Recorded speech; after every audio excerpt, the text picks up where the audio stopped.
हम भारतवासी जब भी हमारे देश के तिरंगे की बात करते हैं तो हमारा दिल गर्व से भर उठता है। लेकिन क्या आपने कभी सोचा है कि इस तिरंगे को बनाने के पीछे किसका हाथ है? तो चलिए जानते हैं आज उनके बारे में जिन्होंने हमारे तिरंगे को बनाया है। हम बात कर रहे हैं पिंगली वेंकैया के बारे में। पिंगली वेंकैया वो नाम जो भारतीय इतिहास में सदा के लिए अमर है। वो महान व्यक्ति जिन्होंने हमारे देश के तिरंगे झंडे को डिजाइन किया। इनका पूरा नाम पिंगली वेंकैया है और ये आंध्र प्रदेश के मछलीपट्टनम के रहने वाले थे। 2 अगस्त 1876 को इनका जन्म हुआ।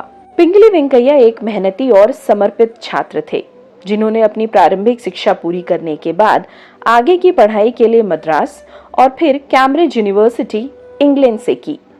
अपनी शिक्षा पूरी करने के बाद वेंकैया ने ब्रिटिश इंडियन आर्मी में शामिल होकर दक्षिण अफ्रीका के बोअर युद्ध में हिस्सा लिया और यहीं पर इनकी मुलाकात महात्मा गांधी से हुई, जिसने उनके जीवन की दिशा ही बदल दी।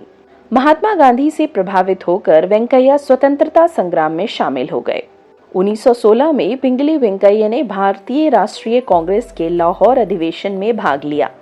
यहाँ उन्होंने एक राष्ट्रीय ध्वज की आवश्यकता को महसूस किया जो भारत की आजादी की लड़ाई का प्रतीक बने।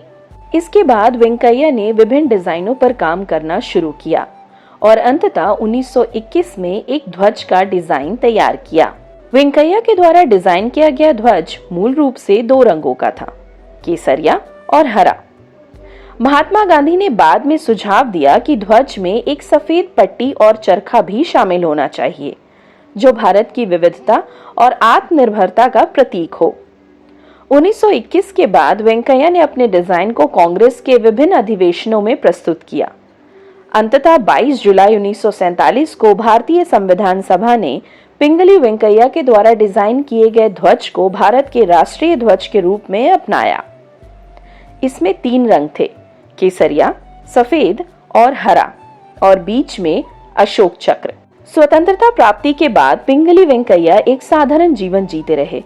उन्होंने अपना अधिकांश समय कृषि और समाज सेवा में बिताया। 4 जुलाई 1963 को उनका निधन हो गया।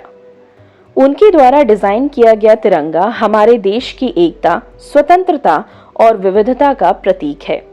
पिंगली वेंकैया का ये योगदान एक महत्वपूर्ण अध्याय के रूप में हमेशा स्मरण किया जाएगा।